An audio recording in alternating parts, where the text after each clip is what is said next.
qualities should a classroom management plan have if we want to do quality behavior supports and interventions? If we started, we just think about what every classroom needs. A teacher in control, not just a teacher in control of the classroom, but a teacher in control of the teacher. This is part of a way of thinking about education that realizes that the quality of our presence is more important than anything we do. In recognition that everything we do teaches something, we really do teach in every breath and glance and move, as Catholic educators in the 19th century were frequently observing. But the first step in classroom management is the control or self-control, really, of the teacher, the ability of the teacher to cope with the situations at hand. Now, if we think about the necessity of the teacher having a certain level of control, we also become aware of the importance of well-prepared, appropriate instruction. No one can manage their way out of a curriculum problem. And the truth is, I can't be planning a lesson, executing a lesson, and monitoring a classroom full of students all at the same time. I don't have enough memory, nor does anyone else. And the result, of course, is just chaos across the classroom. What we really want is interesting, relevant instruction. Bored students will surely act out their boredom and frustration. And the solution to that is to boost interest, which we can do through relevant and important tasks, content that engages students, rewards that make the work worthwhile. We can also make it more relevant by boosting the relevance through stating it as a problem to solve, a decision to make, a task to complete, or an activity in which to become involved.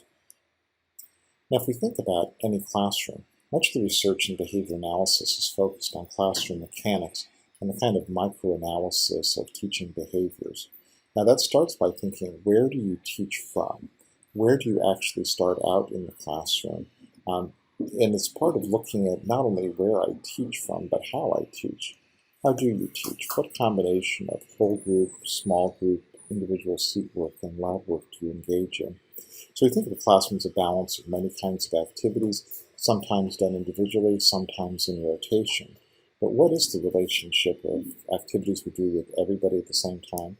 Small groups working with our assistants or independently, project-based learning groups, individual work students are doing at their seat or elsewhere, or lab work, whether that be lab as in a chemistry or biology lab is in the field outside, or more and more often, lab is in the use of computers to deliver online instruction to students in a computer lab or a pod of computers within the same classroom, or any number of other possible configurations. So if we start thinking about the analysis of the classroom and how we actually interact with behavior, start by thinking, where are you usually? Teachers usually teach from a spot. And when we look at videotapes of teachers, we see most of the time teachers are within 6 feet of a spot. Now, while teachers move around the classroom all the time, and good teachers want to use their movement around the classroom to control things, we know that this is an important first step in understanding the realities of the classroom. We want to make sure that the layout of the classroom matches the teacher's style, the way the teacher actually teaches, whether that's students in rows, students in pods, students in a circle, students facing each other, whatever it may be, is finding a match between the teacher's teaching style and the particular layout of the classroom. Teachers tend to adapt the space they work in to their own style of teaching and the use of time and space. And so it's really important that teachers get a chance to do that. We're also aware that whenever any of us have to teach in a space we're not used to, one of the first things we notice is that the classroom is not really well set up for the way we teach. It's set up for the way the person who usually teaches it teaches. If we were to think about the design and organization of the classroom, a critical factor would be pathways that allow us to get around the classroom for proximity control, to prevent problems, and to intervene when they take place. So those pathways allow us to move around the classroom, to go from space to space and place to place, and to actually prevent and intervene in the things that are taking place. Now, if we think about our dynamics and movement in the classroom, one of the first things to become aware of is that we tend to spend our time more with some students than others. In fact, there's usually around 5 students who will tend to be dominant with any group and require more intervention. We often think, well, what if we just got rid of those 5? Well, 5 others would take their place. That is, this has to do with group dynamics, not really with anything particular about those students. Students who may cause no problems in one class may be quite a problem in another. And so your experience of a particular student may be quite different from your colleagues because they're in a different social position in your class, and it influences what they do. Now, keeping the kids who require the most attention on task is really critical to teaching the whole classroom and keeping everybody on task. So we always suggest seating with care. Now, the goal of classroom management is on-task student behavior that leads to a high level of student engagement and learning as a result of a minimum of disruptive, aggressive, non-compliant, defiant, or assaultive behaviors. This means you have to control the seating arrangements of students through a preventive seating chart. That is, recognizing that students will choose to sit next to the people they wish to socialize with.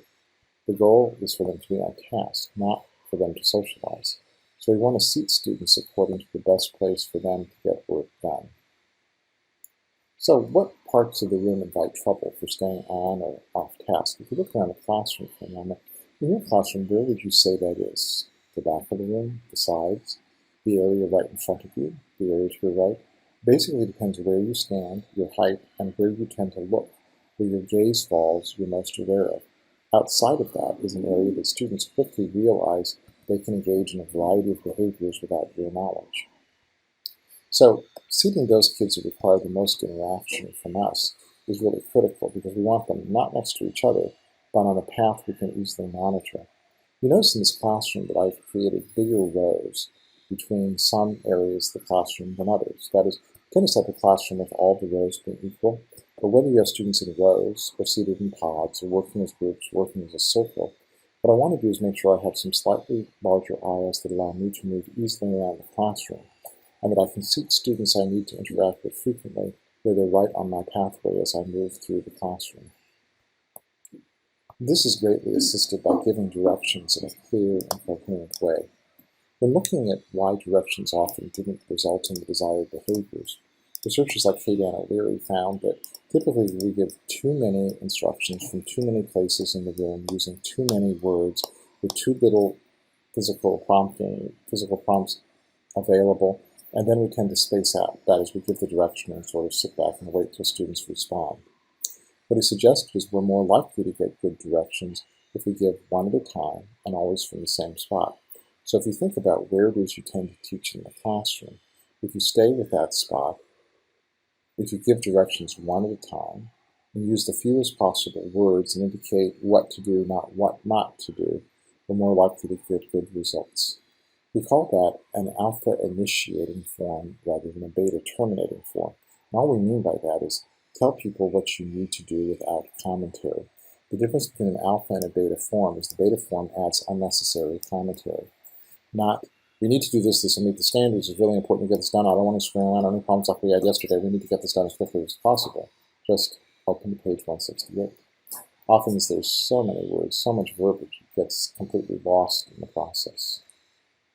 So that means also, though, once those directions are given, one at a time, from the spot, telling students what to do, not what not to do, and once I've actually finished, I immediately move to prompt the students least likely to cooperate to get started. There's a critical 2 seconds when teachers, after giving directions, tend to sort of phase back, when 10 people can get out of control. Because if 5 students each decide to do something alternative during that time, then what it means is that they're unable to get started on the work and